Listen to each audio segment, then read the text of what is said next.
โอเคครับพี่น้องครับก็วันนี้นะครับก็เราก็จะเหลือกันน้อยๆนะครับเนื่องจากว่าทีมเขาก็กลับกันไปแล้วนะครับ So AYC เขากลับไปแล้วนะครับแล้วก็ครูของเราจำนวนหนึ่งก็ไม่อยู่นะครับเพราะฉะนั้นเราก็เหลือกันน้อยOkay. So, our missionary team from IYMC, they have returned. They are now in, I believe, in Bangkok this morning. And a lot of our teachers from PMA have also gone. ๆนะครับ Yes, that's right. They are leading the worship service at the Rangkampang Adventist International School Church. And yesterday evening, they had a concert at the APIU church. ครับแต่อย่างไรก็แล้วแต่นะครับก็พวกเราก็ยังเหลือกันอยู่นะครับก็ดีใจที่เรามานมัสการพระเจ้าได้ But for all of us who are still here, we're happy that you're here. นะครับก็คิดว่าวันนี้นะครับสิ่งที่เราคุยกันก็คงไม่ใช่เรื่องใหม่นะครับเป็นเรื่องที่เราทุกคนคุ้นเคยกันแล้วนะครับ So what we're going to share today is something that you may have heard before. นะครับมันไม่ใช่เรื่องใหม่เลยสำหรับพวกเรานะครับสำหรับเราที่เป็น Adventist เนี่ย So can I use this one? Oh. How about you? I guess they're not. How about if I use this pointer to control by myself from here? Can try. โอเคนะครับก็วันนี้เราจะพูดถึงเรื่องของวันสะบาโตด้วยกันนะครับ Today we're going to be talking about the Sabbath. ผมเชื่อว่าเราทุกคนที่นั่งอยู่ที่นี่นะครับผมว่า 99% รู้เกี่ยวกับวันสะบาโตมาแล้วนะครับ 99% of you already know something about this. ทีนี้บางครั้งพอเราพูดถึงเรื่องวันสะบาโตเนี่ยเราก็มีความรู้สึกว่ามันเป็นเรื่องเก่าเป็นเรื่องที่เราเคยรู้มาแล้วนะมันเป็นเรื่องเดิมๆอ่ะ Yeah, you might feel like you've heard plenty of messages like this before. แต่พี่น้องครับผมจะบอกให้เลยว่าเรื่องวันสะบาโตเนี่ยมันเป็นเรื่องที่เราจะคุยกันไม่มีวันจบสิ้นนะฮะ But I want you to know that the importance of this will never end. ทำไมผมถึงพูดแบบนั้นครับ And why do I say that? เพราะว่าวันสะบาโตเนี่ยในพระคัมภีร์เขียนบอกว่าวันสะบาโตเมื่อเราไปอยู่ในสวรรค์เนี่ยวันสะบาโตก็อยู่ในสวรรค์ด้วยนะฮะ Because the Sabbath is something that the Bible tells us will be something that we observe for all eternity. เพราะฉะนั้นวันสะบาโตก็ยังคงอยู่ชั่วนิรันดร์กาลนะฮะมันไม่ได้จบสิ้นแค่เฉพาะในโลกของเราเท่านั้น It's not going to end when this world ends. เพราะฉะนั้นเมื่อเราไปอยู่ในสวรรค์เราก็ยังต้องไปนมัสการพระเจ้าในวันสะบาโตเพราะว่าวันสะบาโตเป็นอะไรครับวันสะบาโตเป็นสัญลักษณ์ให้เราเห็นถึงอะไรครับอำนาจของพระเจ้าและก็ความเป็นพระเจ้าครับ Because it's a lasting symbol of God's power and His Godhood. เพราะฉะนั้นผมไม่อยากให้เราเก็บความรู้สึกเบื่อนะครับเวลาเราพูดถึงวันสะบาโต So I hope that you're not getting bored of this theme because it is important. โอเคนะครับแต่หัวข้อวันนี้เนี่ยเราจะพูดถึงวันสะบาโตในพันธสัญญาใหม่ So we're going to talk about the Sabbath in the New Covenant. เพราะว่าทำไมต้องเอาเรื่องนี้มาพูดเพราะว่านะครับผมเชื่อว่าหลายๆคนเวลาเราอ่านพระคัมภีร์เนี่ยเราอาจจะไม่ได้เจอเราอาจจะไม่ได้เจอวันสะบาโตในพันธสัญญาใหม่เราอาจจะไม่เห็นวันสะบาโตในพันธสัญญาใหม่ Some people say that the Sabbath is not in the New Covenant. นะครับเราอาจจะพบเฉพาะวันสะบาโตในพันธสัญญาเก่าก็คือพระเจ้าประทานพระบัญญัติ10ประการให้กับโมเสสบนภูเขาซีนายแล้วก็มันมาจบตรงที่พระเยซูตายบนไม้กางเขนแล้ววันสะบาโตจบที่นั่นแล้วหลายๆคนก็เชื่อแบบนั้น There are many Christians in fact who believe that the Sabbath was part of the old covenant and then when Jesus died that the Sabbath was done away with. และพวกเราที่เป็น Seventh Day Adventist ถ้าเรามีความเชื่อแบบนั้นเนี่ยเราในที่สุดแล้วเราก็จะไม่ค่อยให้ความสำคัญกับวันสะบาโตสักเท่าไหร่ But if we as Adventists believe that then we wouldn't give so much importance to this subject. นะครับเพราะฉะนั้นเนี่ยมันจึงเป็นสิ่งที่จำเป็นที่เราจะต้องมาทำความเข้าใจว่าวันสะบาโตนั้นมันยังคงสำคัญกับเราขนาดไหนในยุคของเราและก็ในโลกหน้า So we need to understand what is the importance of the Sabbath for Christians today and in the world to come. นะครับโอเคเราไปหัวข้อต่อนะครับเราดูข้อพระคัมภีร์ข้อนี้นะครับข้อพระคัมภีร์ข้อนี้บอกว่า เมื่อพระองค์ทรงตรัสถึงพันธสัญญาใหม่พระองค์ทรงถือว่าพันธสัญญาเดิมนั้นผ่านพ้นไปแล้วและพ้นสมัยไปแล้วพ้นสมัยและเก่าแล้วไปแล้วนั้นสิ่งที่พ้นสมัยแล้วเก่าไปแล้วนั้นก็สูญไปก็จะสูญไป Hebrews talks of a new covenant, and it says that God, by calling this covenant new, has made the first one obsolete, and what is obsolete and outdated will soon disappear. ผมถามพี่น้องว่าถ้าอยู่ๆแล้วมีพี่น้องต่างความเชื่อแล้วก็มาถามเราข้อรับมีข้อนี้ว่าพันธสัญญาเก่าพันธสัญญาใหม่มันพันธสัญญาเก่านั้นผ่านพ้นไปแล้วตอนนี้เราอยู่ในพันธสัญญาใหม่เราจะตอบยังไงครับ So if somebody comes and asks us about this question, an old covenant and a new covenant, what will we say to them? หลายคนเราก็อาจจะเข้าเพราะว่าคนที่เขา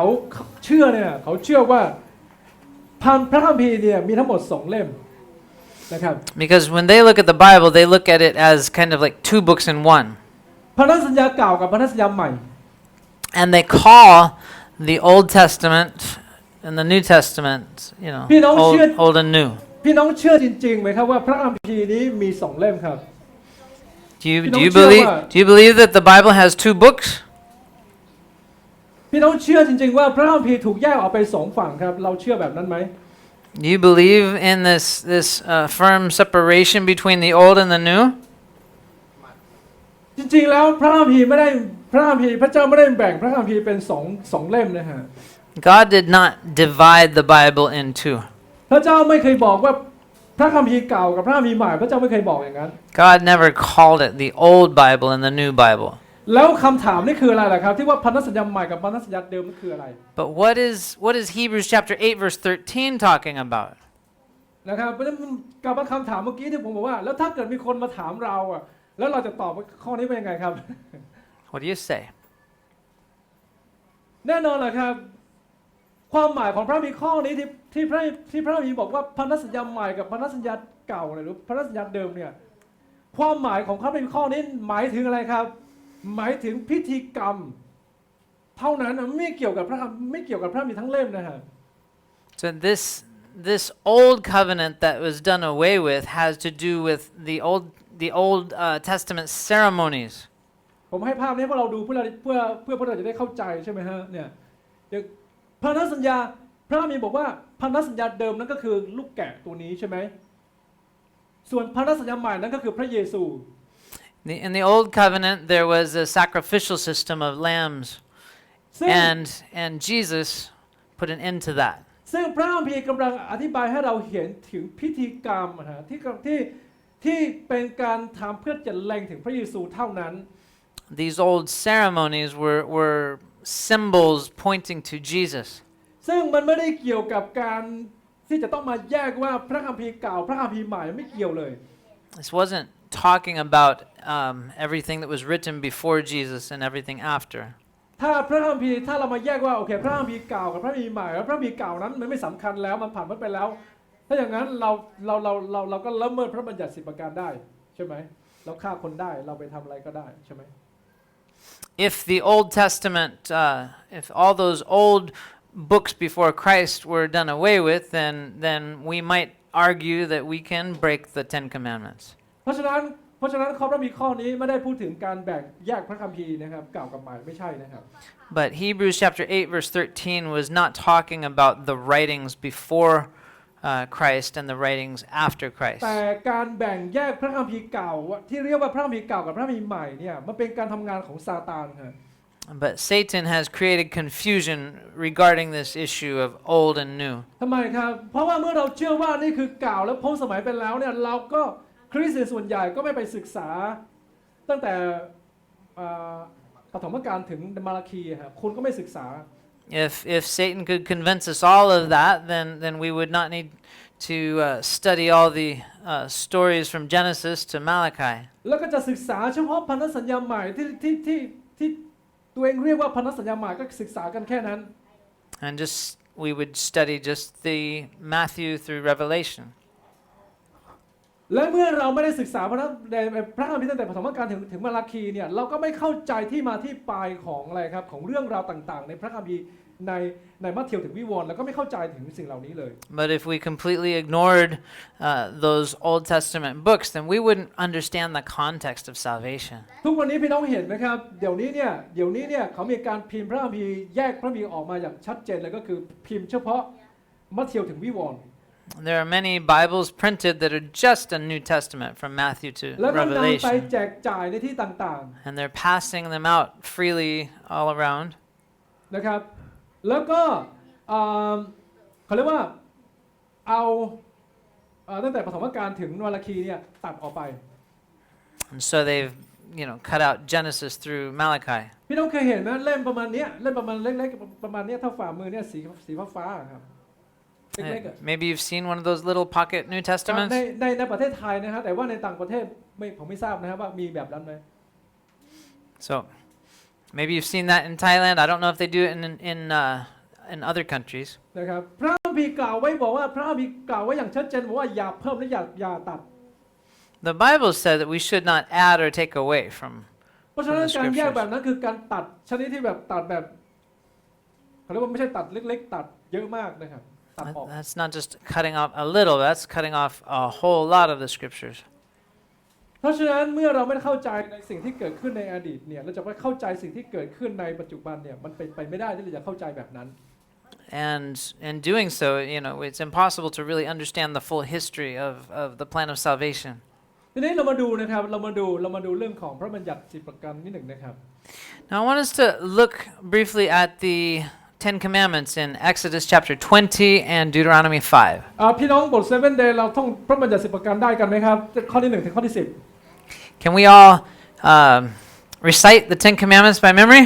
ท่องได้ไหมครับถ้าใครท่องไม่ได้กลับบ้านกลับไปฝึกท่องนะครับฝึกท่องให้ได้นะครับ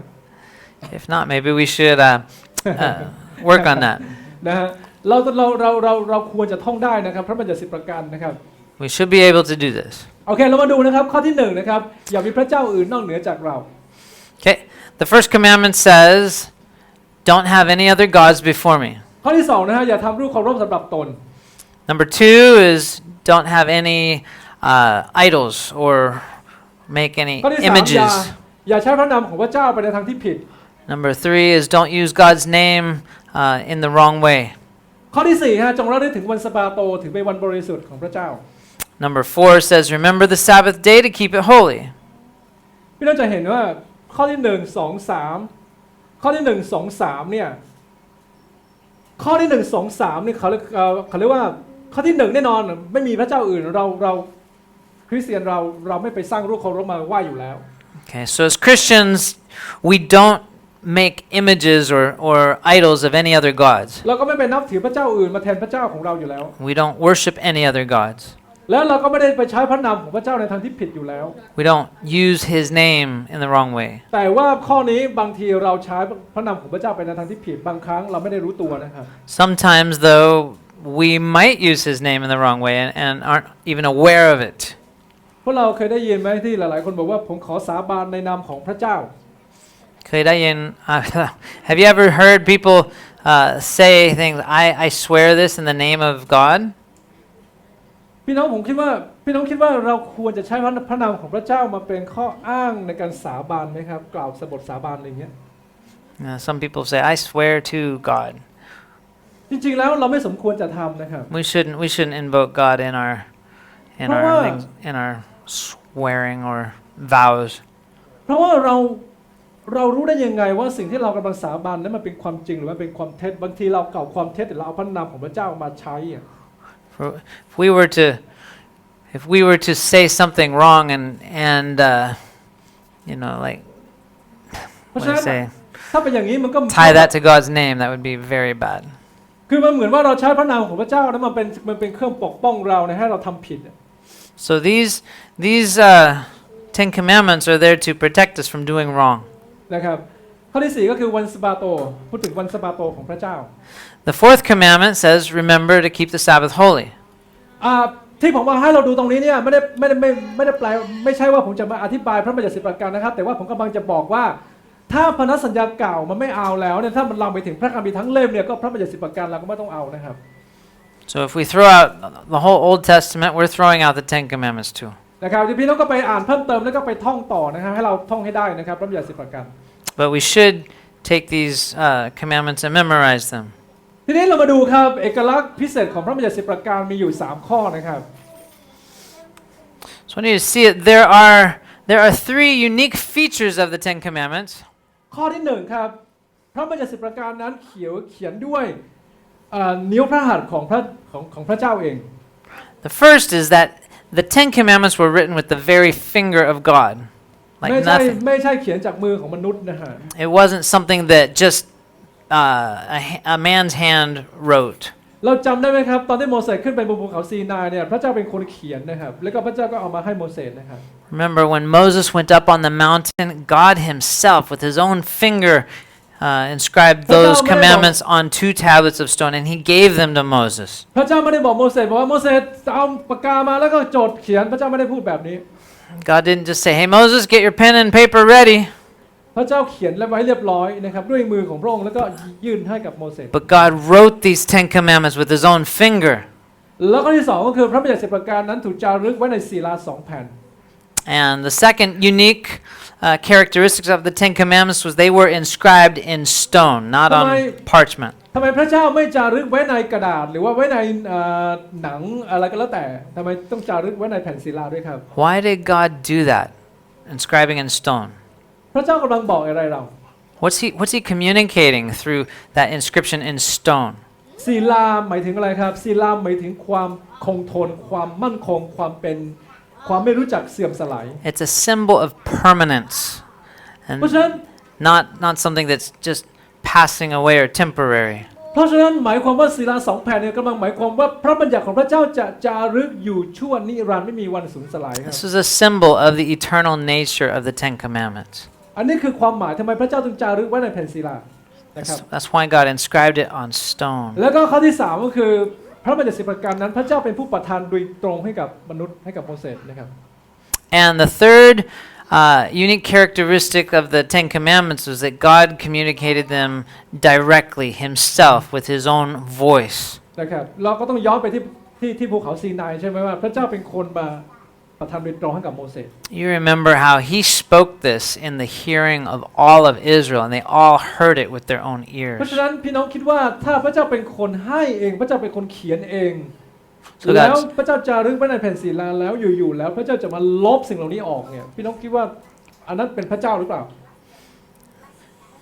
if God spoke it himself, if he wrote it himself, and then we say that God changed it, what do you think of that? พระเจ้าเป็นพระเจ้าที่ไม่มีการเปลี่ยนแปลงนะฮะ Remember, God does not change. พระเจ้าพูดอะไรก็คือเป็นแบบนั้น What God says, it is.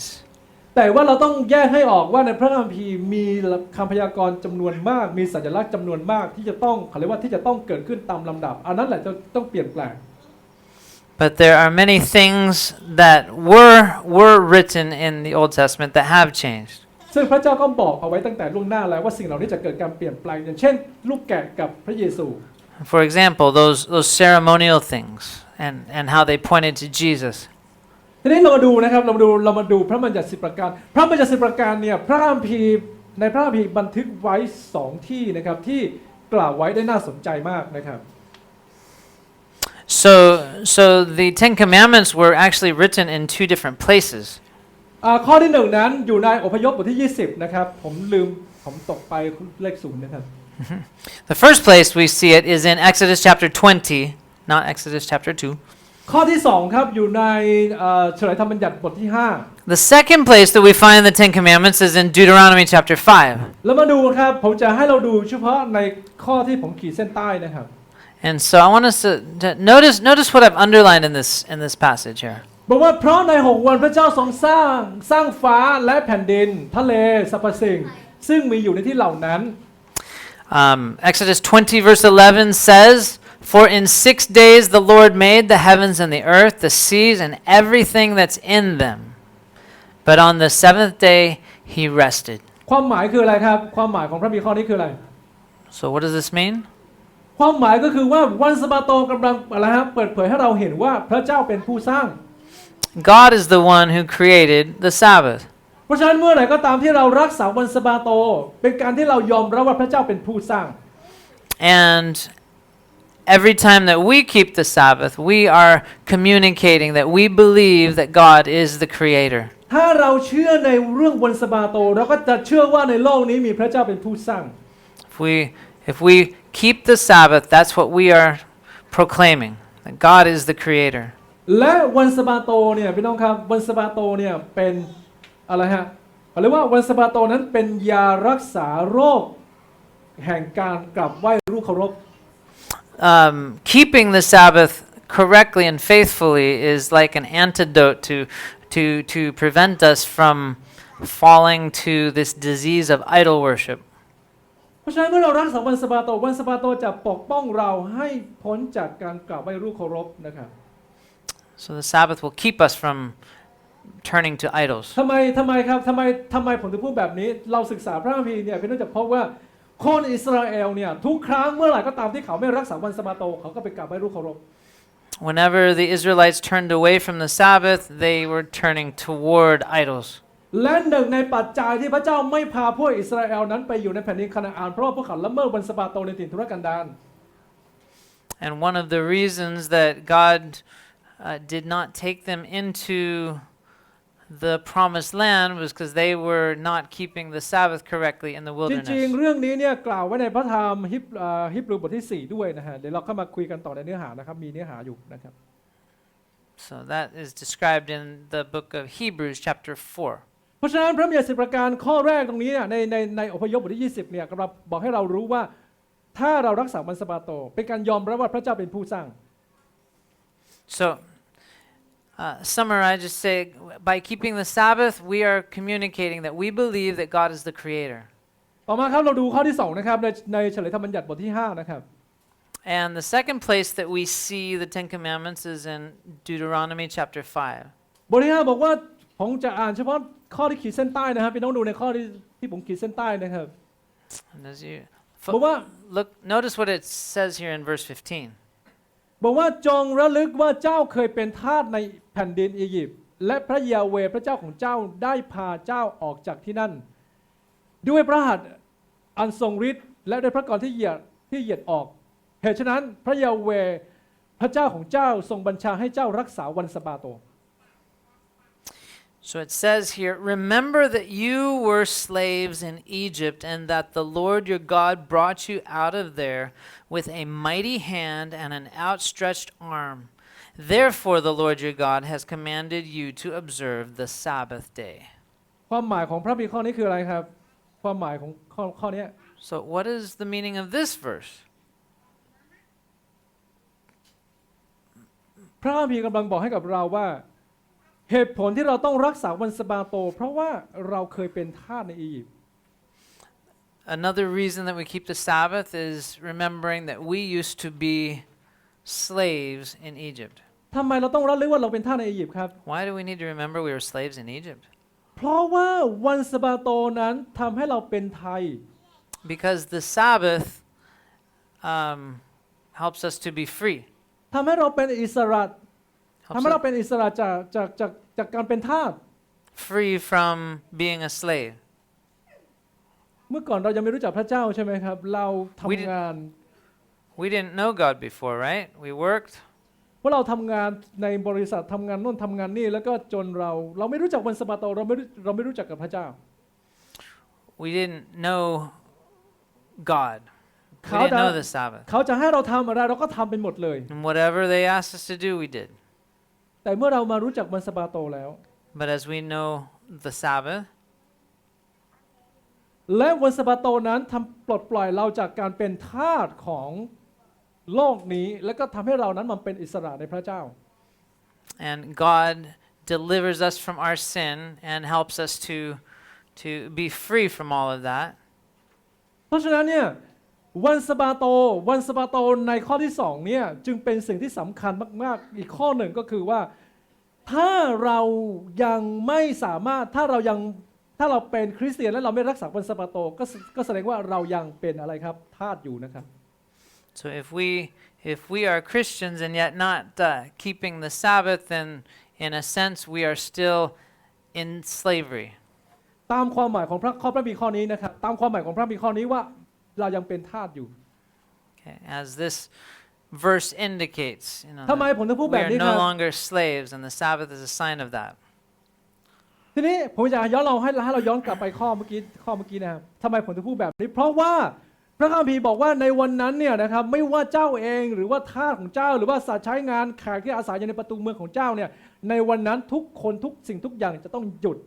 ที่จะทำงาน Remember back in Exodus chapter 20, it talks about how on the Sabbath that we need to rest, and our children, and our servants, and everything that we have. และเฉลยธรรมบัญญัติบทที่ 5ก็ได้กล่าวเช่นเดียวกัน And in Deuteronomy 5, it says basically the same thing.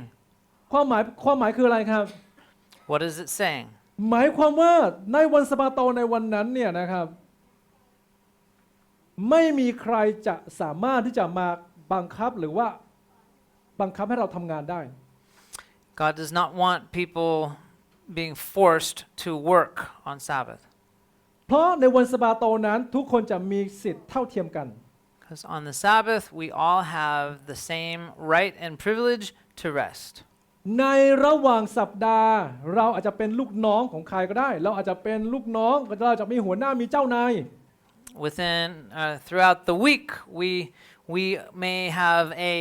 a boss or a master over us. แต่พอถึงวันสะบาโตครับหัวหน้าหรือว่าเจ้านายกับลูกน้องเรามีความเท่ากัน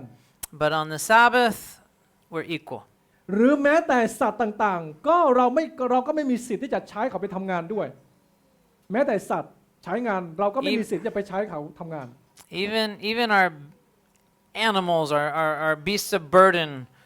need to have rest. เพราะฉะนั้นในวันสะบาโตทุกอย่างทุกคนสัตว์ทุกอย่างจะเท่าเทียมกันในพระเจ้า And so everything is equal and we're all able to rest. เพราะฉะนั้นพระเจ้ากำลังจะบอกว่าถ้าเรารักษาวันสะบาโตเนี่ยเราทุกคนจะเป็นอะไรครับเราทุกคนจะมีความเท่าเทียมกัน So we're all the same.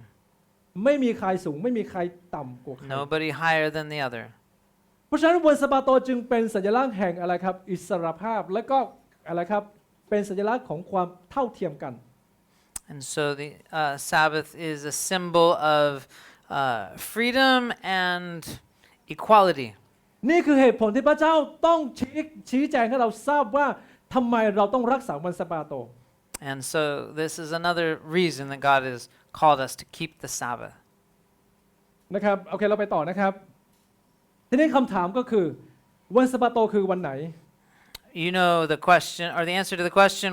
which day is the Sabbath? ถ้าวันนี้เราไปถามคนข้างนอกทั่วไปนะทุกคนจะบอกว่าวันที่หนึ่งคือวันจันทร์ A lot of people nowadays are thinking that Monday is the first day of the week. เราไปถามได้เลยครับคนเขาก็จะบอกว่าวันที่หนึ่งคือวันจันทร์นะครับวันที่7คือวันอาทิตย์ Some people think that Monday is the first day and Saturday is the Sunday is the seventh. ผมเชื่อว่าพวกเราทุกคนนะฮะที่อยู่ที่นี่เราน่าจะเข้าใจว่าวันสะบาโตคือวันไหน But we know what the seventh day Sabbath is. แต่ทำไมเราต้องมาคุยกันทำไมนะครับ And so why do we need to talk about it? การพูดคุยกันเรื่องวันสะบาโตต้องการที่จะย้ำเตือนเราให้เรารู้อยู่เสมอว่า We need to remind ourselves. นะครับเรารู้อยู่เสมอว่าวันสะบาโตนั้นกำลังให้อิสรภาพแก่เรา และก็เราจะได้ไปอยู่กับพระเจ้าในสวรรค์และก็เราจะเป็นอะไรครับพลเมืองของพระเจ้าเพราะวันสะบาโตนั้นเป็นการรักษาวันสะบาโตเป็นบรรยากาศของในสวรรค์ที่เราจะไปอยู่ในสวรรค์ Because the Sabbath helps us to experience the atmosphere of heaven. การที่เรามานั่งอยู่ในโบสถ์การที่เรามานั่งนมัสการทุกๆวันสะบาโตนั้นเป็นบรรยากาศหรือว่าเป็นสิ่งที่บอกให้เรารู้ว่าเมื่อเราไปอยู่ในสวรรค์เราก็จะไปทำแบบนั้นในสวรรค์ And we remember that this is something that we'll be doing in heaven for all eternity. แต่ถ้าเราไม่ชอบรักษาวันสะบาโตเราไม่ชอบมาโบสถ์เราไม่อยากมาโบสถ์เราไม่อยากร่วมกับพี่น้องนมัสการผมบอกตรงๆว่าการไปอยู่ในสวรรค์เป็นเรื่องที่อะไรครับน่าเบื่อสำหรับเรา But if we are bored to come and meet together with people here on Sabbath on earth, we'll probably have the same boredom in heaven. ทำไมเราต้องมาที่โบสถ์ครับคำถามเรานมัสการที่บ้านได้ไหม Why do we gather together to worship ทำไมเราต้องนมัสการที่โบสถ์ต้องมาอยู่ต้องมาเจอพี่น้อง staying at home? ต้องมาเจอกับคนที่เราไม่ชอบ ต้องมาเจอกับคนที่เราไม่ชอบ So we need to come and meet face to face with people that maybe we don't like. ทำไมครับเราอยู่บ้านดีกว่าไหมเรานมัสการที่บ้านก็ดีพระเจ้าอยู่ทุกที่นี่ทำไมต้องมาที่โบสถ์ Why can't we just stay at home because God is everywhere, right? พี่น้องครับการมาโบสถ์เป็นเรื่องที่สำคัญ Coming to church is important เพราะว่าการมาโบสถ์นั้นเป็นอะไรครับเป็นสิ่งในการที่จะฝึกฝนตัวเราครับฝึกฝนขัดเกลาอุปนิสัยของเรา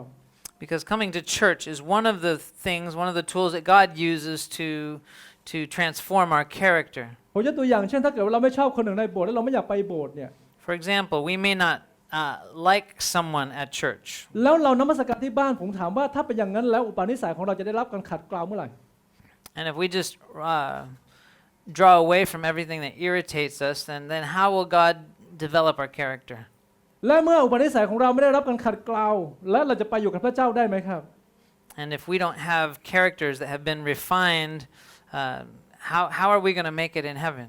การที่เรามาโบสถ์เนี่ยมันเป็นการแสดงถึงการที่เราหนึ่งเราถ่อมตัวถ่อมใจ When we come to church, we're showing humility. และเราเขาเรียกว่าเราพร้อมที่จะเผชิญหน้ากับเพื่อนหรือว่าพี่น้องด้วยกันในคริสตจักร And a willingness to meet with brothers and sisters in church. และสองเราพร้อมที่จะให้อภัยเขาเพราะว่ายังไงเราก็ต้องเจอเขาอยู่แล้ว And we are ready to forgive one another. และด้วยเหตุผลเหล่านี้แหละมันจึงสามารถที่จะขัดเกลาจิตใจของเราที่เห็นแก่ตัวของเราไงครับ And that will refine our hearts and purify our characters. เพราะฉะนั้นอยากจะหนุนใจพวกเราทุกคนนะครับว่าขอให้เราให้ความสำคัญกับการมาโบสถ์ So please keep some importance in coming to church. แน่นอนเลยครับไม่มีใครบังคับเราได้นะฮะไม่มีใครบังคับเรามาโบสถ์ได้ Nobody can force us to come. แต่เรื่องนี้เป็นเรื่องส่วนตัวระหว่างเรากับพระเจ้า But this is a personal issue between us and God. นะครับท้ายที่สุดแล้วถ้าเราไม่ได้รับการแก้ไขพระเอเลนจีไว้บอกว่าก่อนที่เราจะไปอยู่ในสวรรค์เนี่ยก่อนที่พระเยซูจะไม่เสด็จกลับมาเนี่ยเรายังมีการที่เราอยู่ในโลกนี้คือเวลาที่เราจะต้องแก้ไขตัวเรา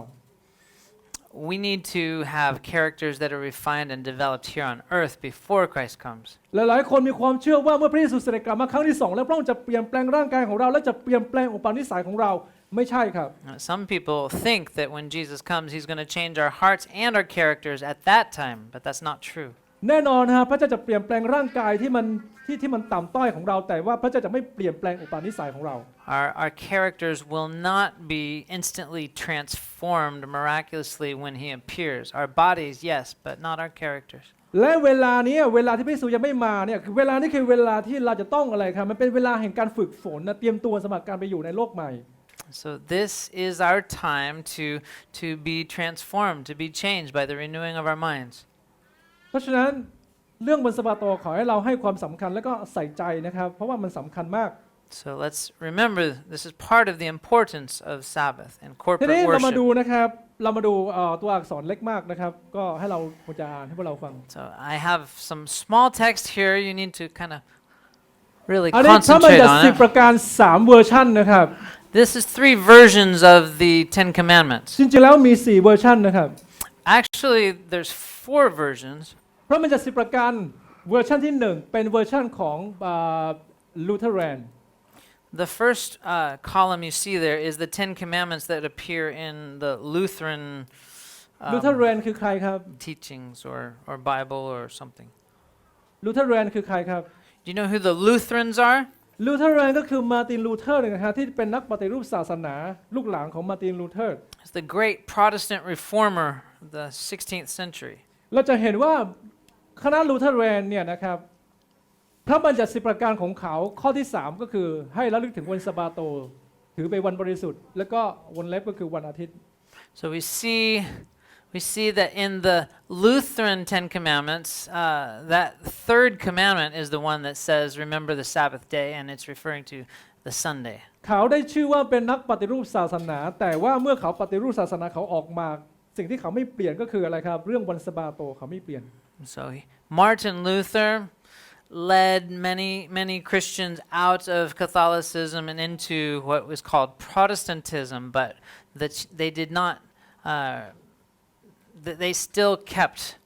the Ten Commandments as the Catholic Church was teaching. นะครับ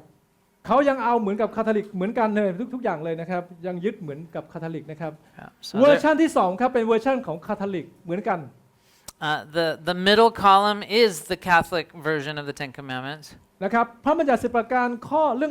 องวันสะบาโตเนี่ยมันเป็นไปอยู่ในข้อที่3ครับ And so they had the Sabbath commandment, which is the third of their Ten Commandments. แล้วเขาเอาข้อไหนออกไปครับเขาตัดข้อไหนออกไปครับ So you see which commandment did they cut out in order to get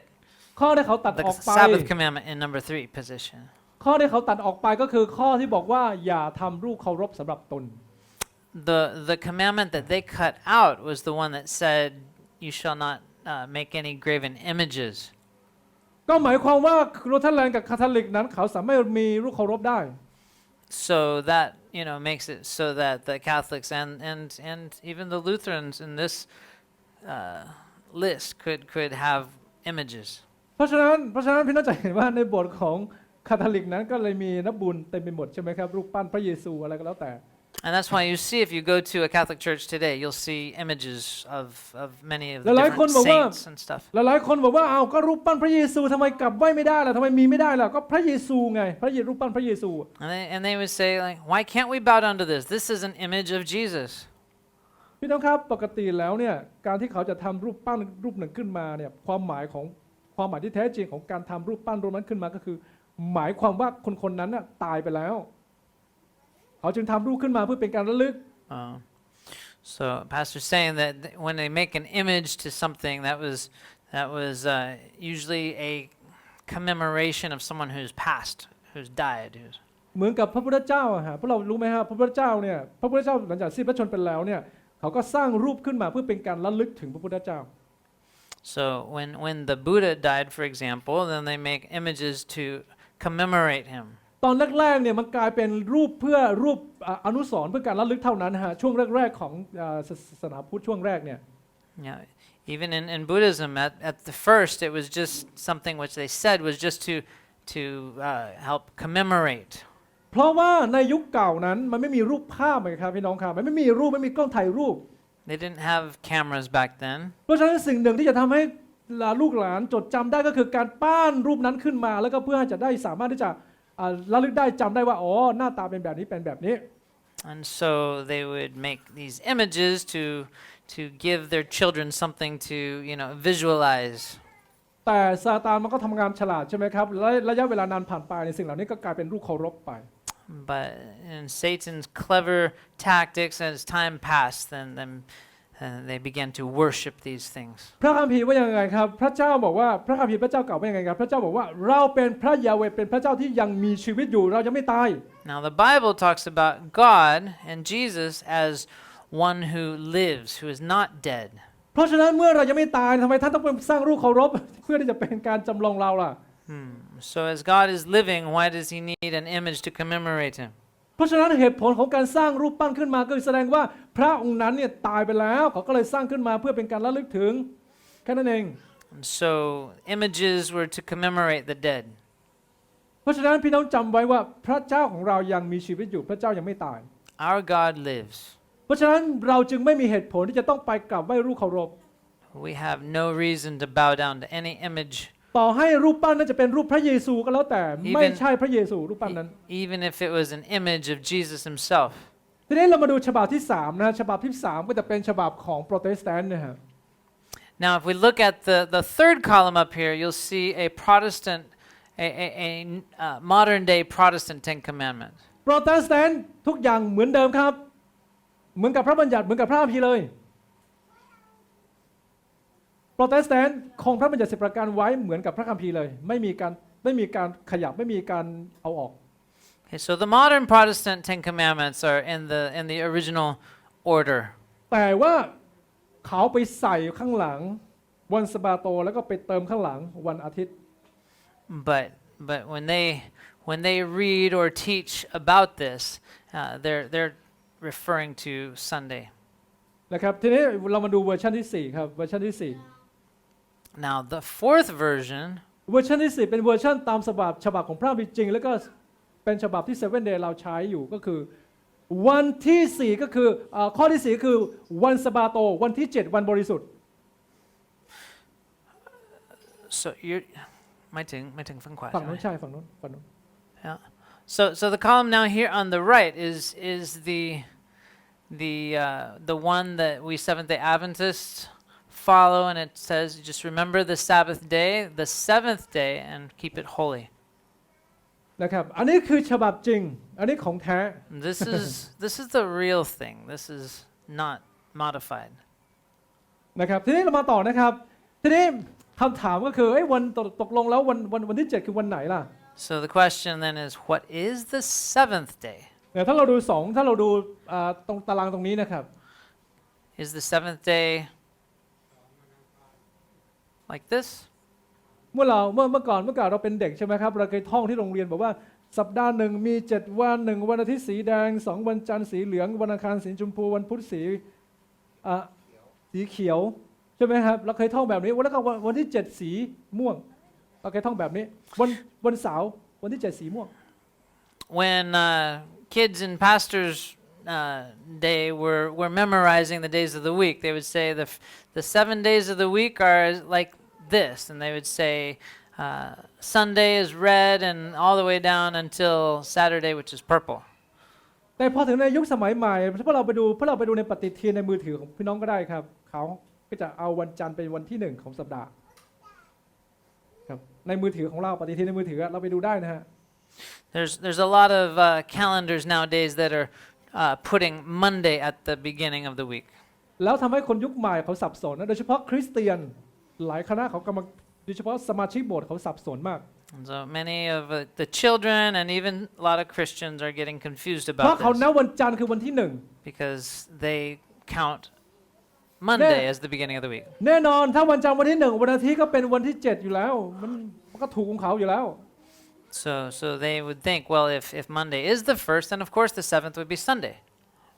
แต่ว่าสิ่งนี้คือสิ่งที่ซาตานกำลังทำงานนะครับ But กำลัง this เปลี่ยน is แปลง another one of Satan's tactics to confuse people. พี่น้องครับในพระคัมภีร์เนี่ยนะครับ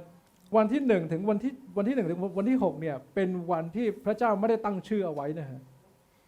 Now, in the Bible, God didn't give specific names to the 7 days of the week. พระเจ้าเรียกวันที่1ถึงวันที่6 He would call it, especially the first through the 6 days. แต่วัน Just ที่ say the first 7 นั้น day, the second day, the third day. แต่วันที่7นั้นพระเจ้าตั้งชื่อให้ But the seventh day was given a name. วันที่7นั้นพระเจ้าตั้งชื่อว่าไงครับซาบาโต It was called the Sabbath, หรือว่าวันบ Shabbat, ริสุทธิ์ a holy day. ครับแต่วันที่1ถึง6นั้นพระเจ้าไม่ได้ใส่ชื่อไว้ God didn't name the other 6 days. เพราะฉะนั้นชื่อวันจันทร์วันอังคารเนี่ยเราคนมาตั้งทีหลังนะครับ So this Sunday, Monday, Tuesday, those were names that men gave to it. ทีนี้เรามาดูพระคัมภีร์นะครับพระคัมภีร์ในหัวข้อของวันนี้ก็คือว่า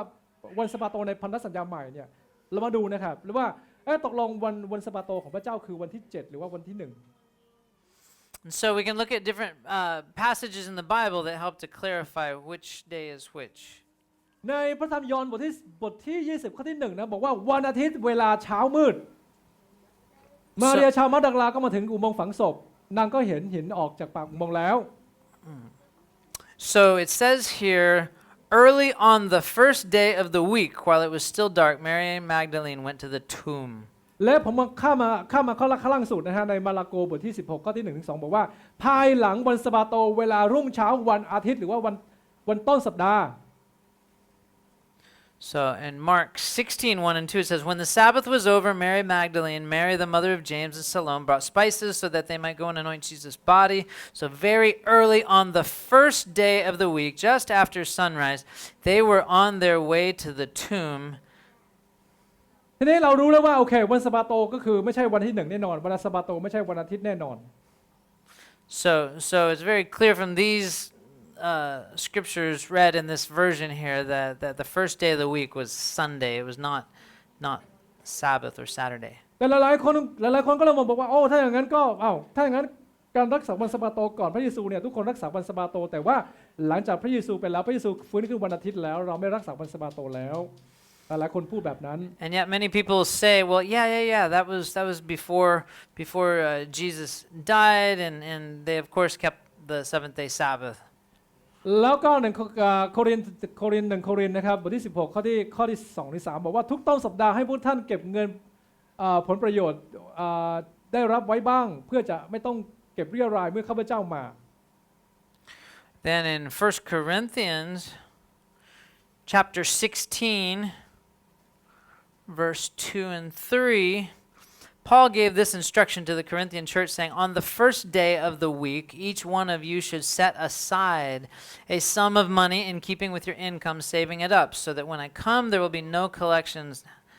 that need to be made. หลายคนก็บอกเอานี่ไงเขานมัสการวันอาทิตย์ยังไงเขาเก็บเงินถวายไงวันนี้วันอาทิตย์วันที่1 So some people will look at this verse and they'll say, well, you see here, they're collecting an offering. That's proof that they're like going to church on Sunday, the first พี่น้อง day คิ of ด the ว่ายังไง week. ครับ But what do you think of that verse?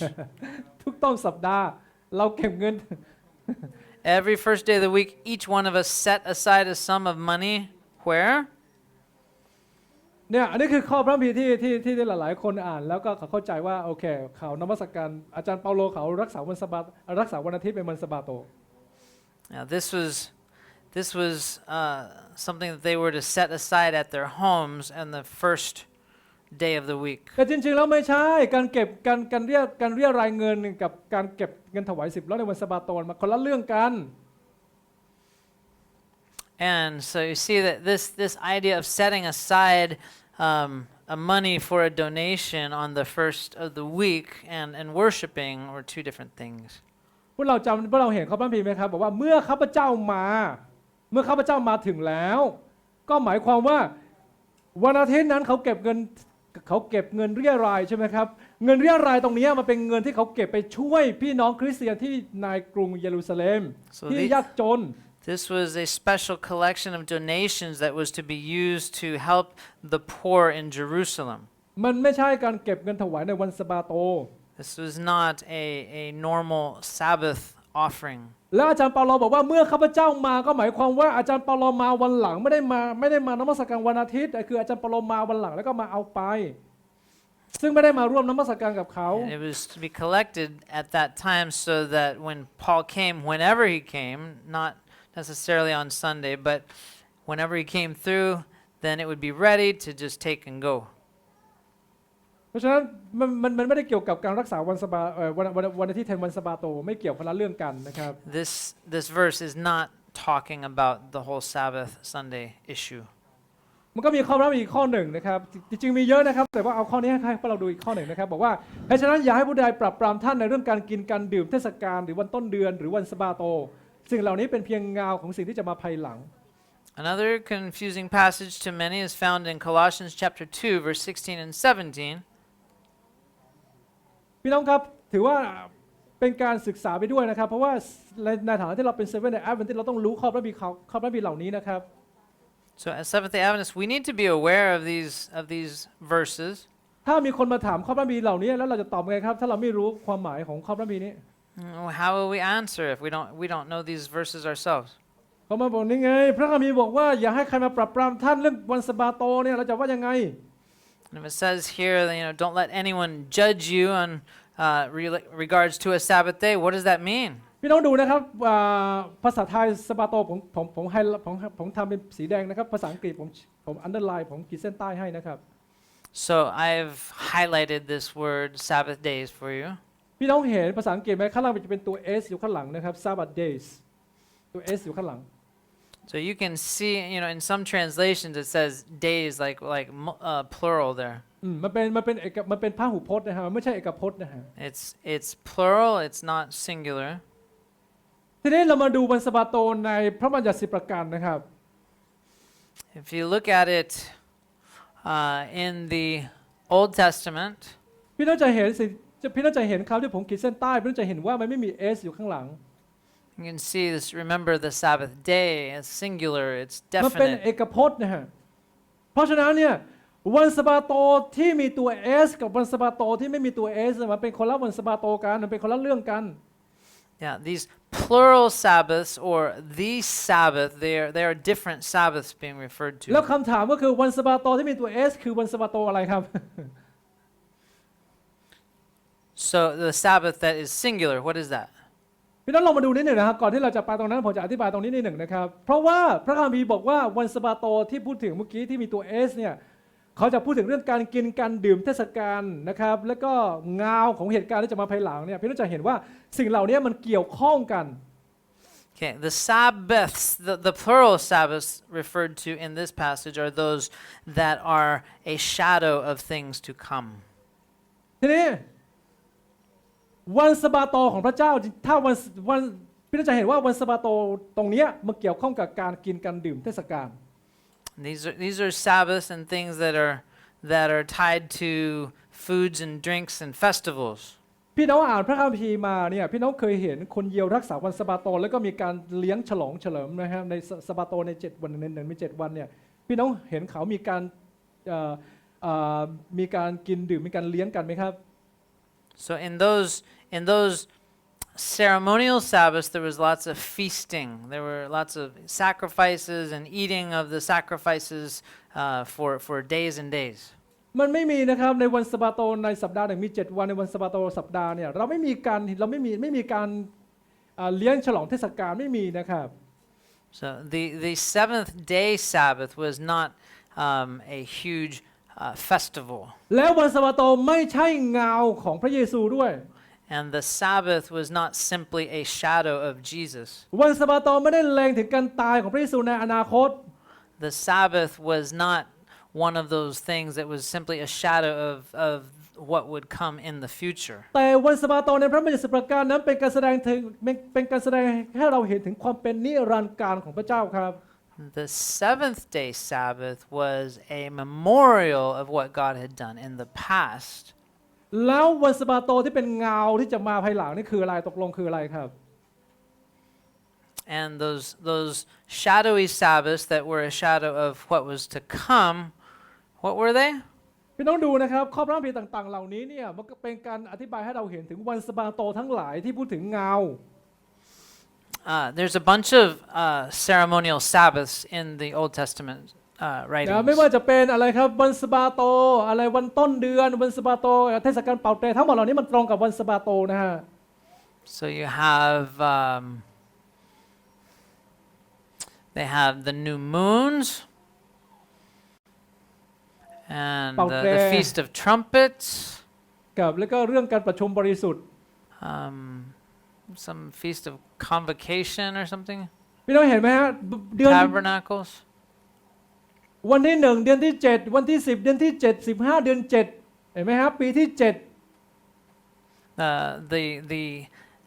every seventh year Sabbath. หรือ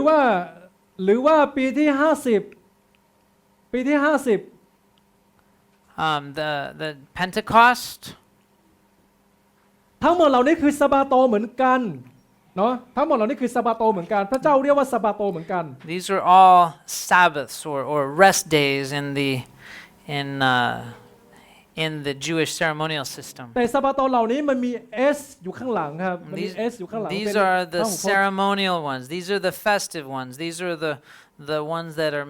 referred to by the plural Sabbaths. เพราะฉะนั้นพระคัมภีร์ที่กล่าวพูดถึงวันสะบาโตเกี่ยวกับเรื่องการกินการอยู่เทศกาลต่างๆนั้นก็คือที่พูดถึงเงาที่จะมาภายหลังก็คือวันสะบาโตเหล่านี้ And all of these ceremonial Sabbaths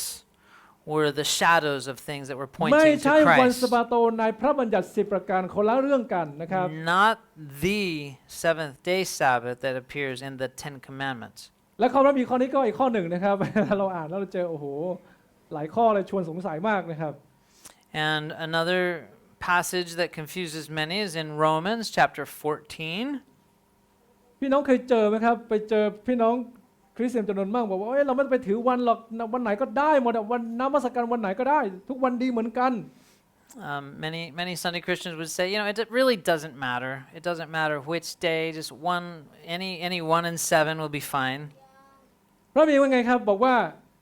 คนหนึ่งถือว่าวันหนึ่งดีกว่าอีกวันหนึ่งแต่อีกคนหนึ่งถือว่าทุกวันดีเหมือนกันขอให้ทุกคนมีความแน่ใจในความคิดของตน Verse 5 of Romans 14 says, one person esteems one day above another, another esteems every day alike. Let each be fully convinced in his own mind. ตกลงถ้าอย่างนั้นฉันคิดว่าวันนี้เป็นวันสะบาโตก็เป็นวันสะบาโตของฉันพรุ่งนี้วันสะบาโตฉันคิดว่าเป็นวันสะบาโตพรุ่งนี้ก็เป็นวันสะบาโตของฉันหลายๆคนก็เลยเข้าใจแบบนี้ So many people think that they have the right to choose their own Sabbath day. แต่พี่น้องครับวันนี้วันที่พูดถึงเนี่ยมันใช่วันสะบาโตไหมครับ But is this really, this context, is it really referring to the Sabbath day? ทุกวันเหมือนกันทุกวันดีเหมือนกันบางฉบับใช้คำว่าทุกวันดีเหมือนกันนะครับ Some versions say every day is the same, equally the same. พี่น้องจำปฐมกาลบทที่1ได้ไหม But you remember in Genesis chapter 1, เมื่อพระเจ้าสร้างโลกพระเจ้าบอกว่าวันที่1ดีวันที่2 3 4 5 6ดี you see that in Genesis, you know, everything that God was creating from day to day, it was all good. เพราะฉะนั้นอาจารย์เปาโลบอกว่าโอ้คุณจะถือว่าวันนี้ดีก็มันก็ดีสำหรับคุณมันก็ดี เพราะว่าทุกวันดีเหมือนกันอยู่แล้ว Say every day it was good. ทำไมอาจารย์เปาโลต้องเขียนข้อพระมีข้อนี้ครับ But what is Paul referring to in Romans 14? ให้ผมจะเล่าให้พวกเราเข้าใจในเบื้องหลังนิดหนึ่งว่าทำไมอาจารย์เปาโลต้องเขียนข้อพระมีข้อนี้ So here's what was happening. คืออาจารย์เปาโลเขียนจดหมายไปที่กรุงโรมนะฮะไปเขียนไปถึงพี่น้องคริสเตียนที่กรุงโรม Paul was writing a letter to the Christians in Rome. และพี่น้องเข้าใจไหมครับว่าที่กรุงโรมเนี่ยนะครับคนพี่น้องคริสเตียนที่กรุงโรมเนี่ยพื้นแผ่ชีวิตเดิมของเขานั้นเขาไม่ได้เกิดมาจากคริสเตียนเขามาจากศาสนาเดิมของเขา These believers were not like born believers. มีทั้งยิวแล้วก็มีทั้งไม่ใช่ยิวแล้วก็อยู่ด้วยกันแต่ว่ามันก็จะมีกลุ่มหนึ่งที่เขาไม่ได้เกิดมาในครอบครัวที่เป็นยิวนะครับ There were some Jews in that church, but there were many who were not converts from ก่อนที่ Judaism. เขาจะมาเชื่อพระเจ้าเนี่ยเขามีความเชื่อยังไงครับก่อนที่เขาจะมาเป็นคริสเตียนเขาจะมาเชื่อพระเจ้าเนี่ยก็เหมือนกับพวกเรานี่แหละก่อนที่เราจะมาเป็นคริสเตียน And before they became Christians, they were worshiping other gods. พวกเขาก็มีความเชื่อแบบนี้อย่างเช่นตัวอย่างตรงนี้นะเขาเชื่อว่าอันนี้ยกตัวอย่างนะครับยกตัวอย่างคนไทยนะคนไทยเชื่อว่าวันอาทิตย์ถือว่าเป็นวันร้อนเป็นเทพแห่งความร้อนในวันนั้นห้ามทำอะไรที่เป็นการเริ่มต้นห้ามย้ายบ้านห้ามเกี่ยวข้าวอันนี้วันอาทิตย์ So here's some ideas regarding Sunday. Concrete? ของคนไทย Okay, that Thai people have traditionally believed regarding Sunday. They think that the Sunday is a hot day, and you know it's associated with a goddess of heat, and we shouldn't work or begin or move out of a house. Or even harvest rice on that day. เพราะว่าอะไรครับถ้าเราไปเกี่ยวข้าวเนี่ยเดี๋ยวทุ่งนาจะไหม้หมดฮะ Because if you harvest on that day, then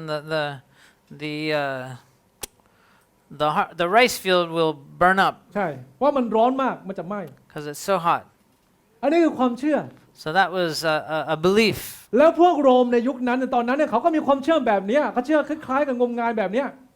But the Romans, they had their own superstition related to Sunday. เพราะฉะนั้นเมื่อเขามาเป็นคริสเตียนเนี่ยมาเชื่อพระเจ้าแล้วมาเชื่อพระเยซูแล้วเขาก็จะมีความเชื่อแบบนี้ยังมีความเชื่อจะทำอะไรก็กลัวจะทำอะไรก็ไม่กล้าทำจะแต่งงานหรือว่าจะซื้อรถก็ต้องอะไรครับก็ต้องไปดูหมอดูก็ต้องไปดูลายมือลายแทงว่าจะดีหรือไม่ดี And so like here in Thailand, you know, if a person became a Christian, they would still have a little confusion regarding the importance of some days or the taboos of some days, like what you can and can't do. ต้องมาดูว่าวันนี้ดีไหมพรุ่งนี้ดีไหมเวลาจะแต่งงานเนี่ยแต่ก่อนที่ผมจะแต่งงานเนี่ยพ่อตาแม่ยายกำหนดเลยบอกว่าต้องแต่งงานเดือนนี้ต้องแต่งงานตอนที่ดวงอาทิตย์ลูกใหญ่ๆดวงจันทร์ลูกใหญ่ๆ When Pastor was to get married, his unbelieving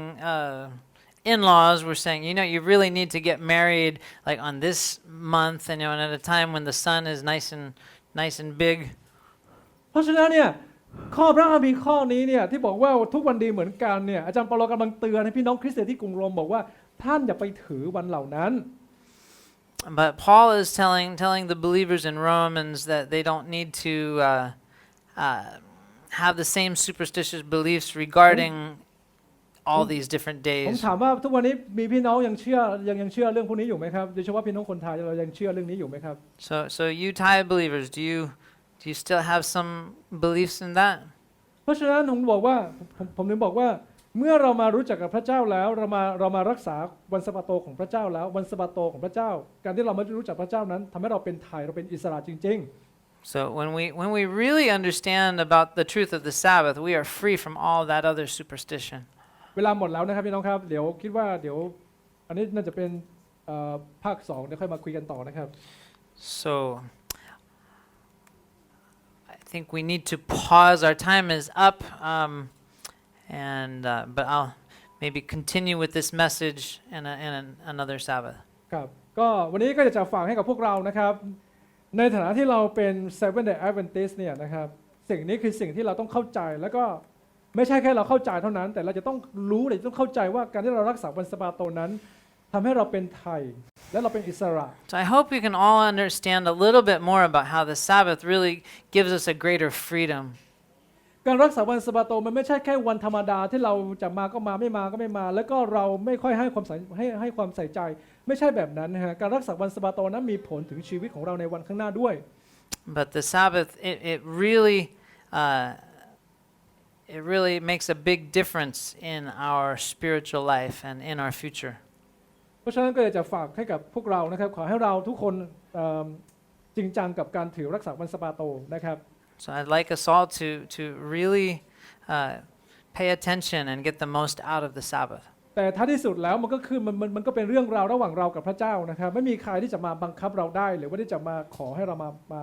มารักษาวันสะบาโตของพระเจ้ามันขึ้นอยู่กับตัวเราขึ้นอยู่กับการที่เราจะศึกษาพระคัมภีร์ของพระเจ้ามากน้อยขนาดไหนแล้วก็เราเข้าใจขนาดไหน But in the end, it is a matter between us and God. Nobody can force us regarding it, and we just need to study and know more for ourselves. โอเคนะครับขอพระเจ้าอวยพรให้กับพี่น้องนะครับหวังว่าเราจะได้รับการหนุนใจจากข้อความที่เราคุยกันในเช้าวันนี้นะครับ So may God bless you, and I hope that this has been a blessing for you. ครับผมจะลงท้ายให้ด้วยเพลงนี้นะครับเราจะร้องเพลงนี้ด้วยกันนะครับ We want to close with a special song today. นะครับเพลงนี้เป็นเพลงตอบสนองนะครับให้เราทุกคนยืนขึ้นแล้วก็เราร้องเพลงนี้ด้วยกัน So let's sing this song together. It's in our hymnal, hymn number 255. Oh, happy day that fixed my choice. นะครับพี่น้องคนไทยร้องได้กันนะครับถ้าใครร้องได้ช่วยกันร้องหน่อยนะครับ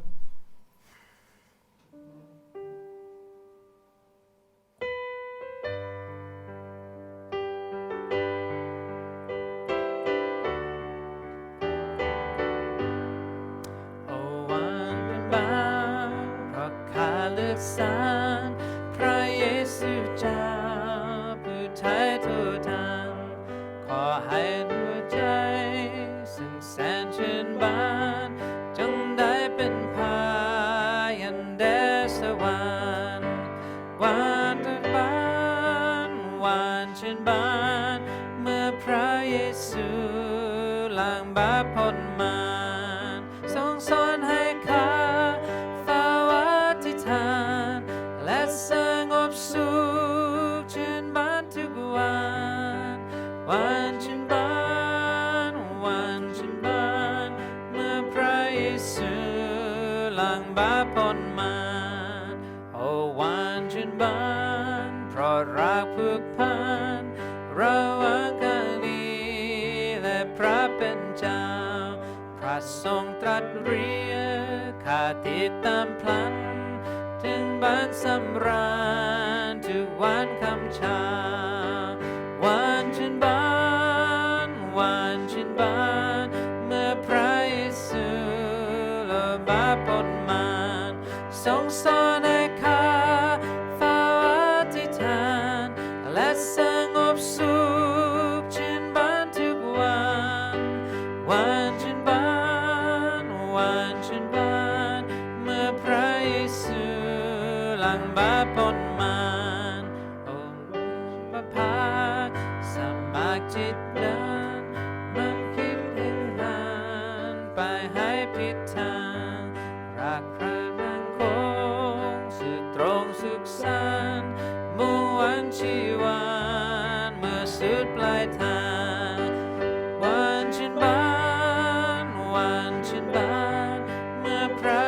ซู